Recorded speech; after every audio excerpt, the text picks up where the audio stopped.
एक साधारण कौवे के शरीर में छिपा है युगों का सबसे बड़ा तपस्वी। कौन है काकभुशुंडी जो जन्म जन्मांतरों की कथा सुनाने वाले अमर ऋषि हो? आइए जानते हैं काकभुशुंडी जी के विषय में। परम तपस्वी और महाविद्वान लोमश ऋषि का एक शिष्य उनसे कुतर्क करता रहता था। लोमश ऋषि उसे निर्गुण ब्रह्म के बारे में उपदेश देते, लेकिन वह सगुण ब्रह्म के बारे में बहस करता। क्रोधवश लोमश ऋषि ने उसे कौवा बन जाने का श्राप दे डाला। श्राप देने के बाद लोमश ऋषि को पश्चाताप हुआ और उन्होंने उस कौवे को बुलाकर राम मंत्र तो दिया ही, साथ ही इच्छा मृत्यु का वरदान भी दिया। यही कौवा महान ज्ञानी, परम राम भक्त, सहस्रों युगों से पृथ्वी के सृजन और प्रलय का साक्षी हुआ।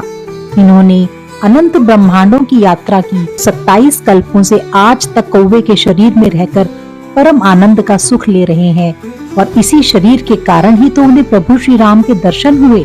इसलिए लोमश ऋषि के शिष्य को अपने कौवे रूपी शरीर से प्रेम हो गया और वे काकभुशुंडी के नाम से जग प्रसिद्ध हुए। ये वही काकभुशुंडी जी हैं जो महानतम समय यात्री के रूप में भी जाने जाते हैं, क्योंकि वे समय के चक्र से बाहर निकलकर समय को बीतते हुए देख सकते थे। वे 11 बार रामायण, 16 बार महाभारत और 12 बार समुद्र मंथन जैसी पौराणिक इतिहास की महत्वपूर्ण घटनाओं के साक्षी भी बने। यहाँ तक कि उन्होंने महान तपस्वी मुनि वशिष्ठ जी को यह तक बता दिया कि यह उनका 8वां जन्म है। काकभुशुंडी जी पिछले 27 कल्पों यानी 27,000 युगों की यात्रा केवल अपने उस काक यानी कौवे के शरीर में रहते हुए कर रहे थे। अब उन्हें तो इच्छा मृत्यु का वरदान प्राप्त था।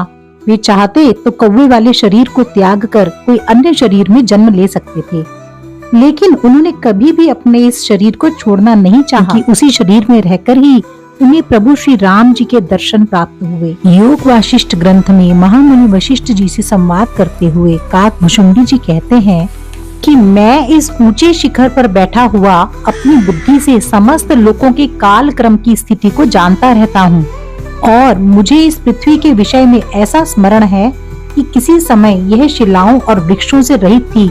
इस पर कोई पर्वत, कोई वन, कोई वृक्ष कुछ भी नहीं थे। यह मेरु के नीचे स्थित थी। वहाँ यह 11,000 वर्षों तक भस्म से परिपूर्ण रही। यह तो योग वाशिष्ठ ग्रंथ में लिखा है, लेकिन इस संवाद से यह निष्कर्ष तो निकाला जा ही सकता है कि संभवतः कालांतर में यही भस्म के कण जुड़ते चले गए होंगे जिनसे हमारी पृथ्वी का जन्म हुआ होगा। अब बात करते हैं वैज्ञानिक दृष्टिकोण की। ठीक इसी से मिलता जुलता नेबुलर हाइपोथेसिस नाम का एक सिद्धांत जो कांट और लाप्लेस नाम के वैज्ञानिकों ने प्रतिपादित किया था, उसके अनुसार धूल के बादलों जिन्हें नेबुला कहा जाता है, उनसे ही ग्रहों का निर्माण हुआ था। कॉस्मोलॉजी अर्थात ब्रह्मांड विज्ञान में इस सिद्धांत को सर्वाधिक स्वीकृति मिली। अब इसका अर्थ स्पष्ट है कि वैदिक ज्ञान एवं वैज्ञानिक आधार में कहीं न कहीं सामंजस्य तो अवश्य ही है। वैज्ञानिकों का प्रयास अपनी जगह प्रशंसनीय है, लेकिन हमारे प्राचीन काल के ऋषि मुनियों के पास ज्ञान का अथाह भंडार था, इसमें कोई संदेह नहीं। अब एक दूसरा उदाहरण भी देख लेते हैं। इसका वर्णन भी योग वाशिष्ठ में ही दिया गया है। काकभुशुंडी जी आगे कहते हैं, हे मुनि श्रेष्ठ, मुझे एक ऐसी सृष्टि का भी स्मरण है जिसमें पर्वत और भूमि का नामो निशान तक नहीं था। चंद्रमा और सूर्य के बिना ही पूर्ण प्रकाश छाया रहता था। अब इसका भी वैज्ञानिक दृष्टिकोण समझ लेते हैं। विज्ञान भी कहता है कि एक समय ऐसा था जब धरती पर पहाड़ों का नामो निशान तक नहीं था। इसे बोरिंग विलियन थ्योरी कहा जाता है। इसी कड़ी में आधुनिक विज्ञान द्वारा एक अन्य थ्योरी प्रस्तुत की गई, प्रोटो प्लैनेट हाइपोथेसिस कहा जाता है।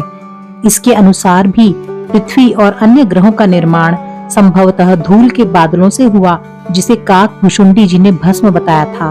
काकभुशुंडी जी ने यह भी कहा कि पृथ्वी पर बिना सूर्य और चंद्रमा के भी प्रकाश रहता था।